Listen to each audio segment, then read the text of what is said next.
Hi everyone, my name is Siobhan Coffey. I am the PCOC Ireland Improvement Facilitator based here at Milford Care Centre. I'm going to give a short presentation on some feedback from our patients here in Milford Care Centre regarding their experience of using the SAS. This is a quote from the World Health Organization 2011. It is widely accepted that impeccable symptom assessment is required if good symptom management is to be achieved.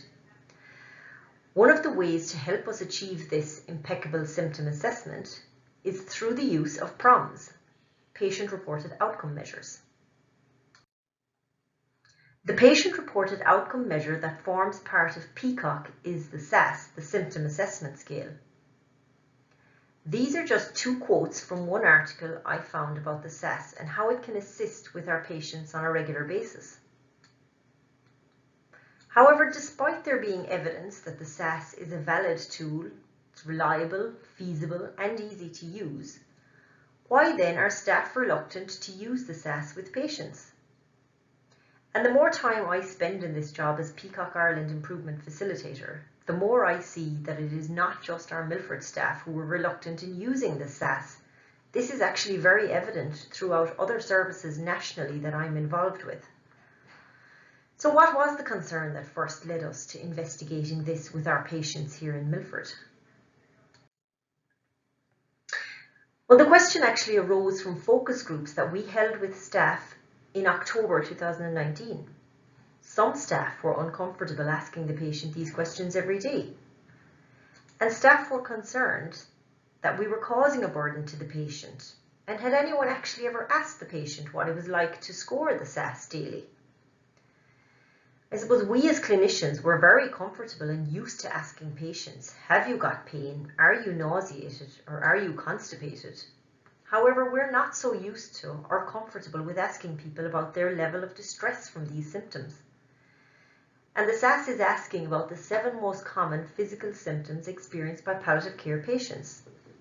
So that is distress from difficulty sleeping, appetite problems, nausea, bowel problems, breathing problems, fatigue and pain. And you can add another symptom if necessary.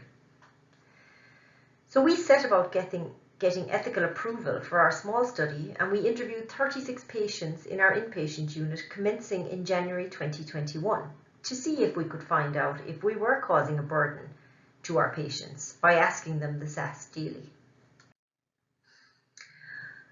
And these are some of the questions that we have asked them. But overwhelmingly, the vast majority of patients' responses were positive, and they liked being asked these questions because it made them feel more involved in their care, and they didn't at all find it burdensome. So, how do you feel about being asked to rate your distress on the symptom assessment scale every day? I'm delighted with it. It helps me. I don't mind at all. The way you do it is brilliant. It feels a sensible and practical operation. It's good to be able to explain how I'm feeling. I feel good about it because if they don't ask, they won't know. No problem whatsoever. I don't mind, I'm delighted. My scores change every day, but that's okay. As you know, I have good and bad days, and you can see that from my scores. So here's a patient that's recognizing that the input that they are having tells a story of how their day is going. I put in the last quote here to show you that while the vast majority of patients like being involved in their care, you will come across people who don't like being asked the SAS. So this person here finds it annoying. But that's why the introduction of the SAS is so important, because if patients and families know why we are asking these questions every day and understand that we want to see if the care we are providing is having an impact, then in general, most people will be happy to be involved. However, if you do find a patient that doesn't want to answer these questions and doesn't want to be involved, then you would clinician rate it or proxy rate it at that stage. But the important thing is to make sure you look at it from the patient's perspective when you're scoring their distress. Has being asked to score the distress from different problems made you feel more involved in your care? Oh yes, notice has been taken of my reaction. as to what is happening and the care I receive. It does. It's the first place I've been asked anything. Nobody listened to me before, and I tried telling them before coming here. Oh, definitely, I feel more of a partnership. It gives you a chance to be specific on your symptoms. I am more involved in my care. I feel very involved. I would always feel more involved. It does, because they will do something, and that's very important, that the patients know that we are going to do something about these scores that they are giving us. If someone is giving us severe scores, so scores of 8, 9 and 10 on the SAS, then that's urgent action. Do you find it easy to decide on the right SAS scores for you? I find it easy to score. I find it helpful all around. I feel I'm getting a say. Yes, I do find it hard some days, particularly on some of the symptoms. I find it difficult at times. I suppose I tend to say I'm okay, but I know I need to tell them honestly. Sometimes I suppose I find scoring my pain difficult. So not everybody finds it easy to decide on the right SAS score. And I suppose the thing about this is consistency in showing the SAS ruler to the patients is key in helping them to decide on a correct score. You will find that not all patients are numerical and they won't be able to choose a number, but they might be able to use the color-coded smiley face ruler. So they might decide on a face that suits them or a color that might suit them for certain symptoms. Do you know why you're being asked to score your symptoms each day? So, to see if things are getting better or worse, to see my progress, to relay to the team how I'm doing. I presume for their own research. And this slide, I suppose, shows from our research that the majority of patients knew to some degree why they were being asked the questions each day, but not all the patients. And you can see there from one of the quotes here that the patient thought it was about research. And this is why, again, it's so important the patient understands the reason behind why we're asking them the SAS scores each day. And also that they understand it's their level of distress that they're experiencing from a symptom, not the severity.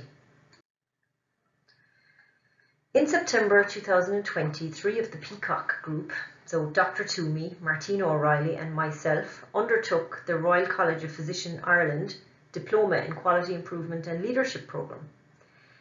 And as part of that, we completed a project regarding embedding the symptom assessment scale.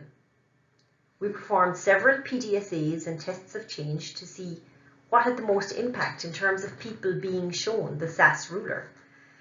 And this is the final result we settled on. The SAS card is in a menu holder on the patient's bedside table or locker for ease of access. Introducing the SAS on the first day to the patient and family is the important part.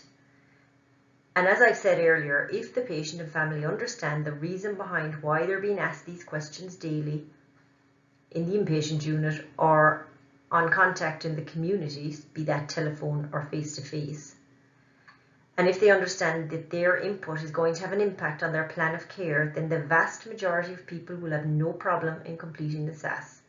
So you could say something like, we want to know that the care we are providing you with is having an impact or being effective. But again, we must be careful to explain to the patient that it is their distress from the symptom that we are rating, not the severity of the symptom. So you might say something like, how distressed, bothered or worried are you about this symptom? Our research also informed us that the patients were not hearing the clinicians and the multidisciplinary team referring back to the scores in their conversation with the patient. So we encourage all members of the team to refer to these scores so the patient knows that their voice is being heard and that what they are telling us is actually having an impact on their care. So some points to remember. The time frame for rating the symptoms is in the past 24 hours. Patient-rated SAS is gold standard because the research has shown us that clinicians often tend to underscore a patient's SAS and family tend to overscore the patient's SAS. Proper introduction of the SAS is vital for its success.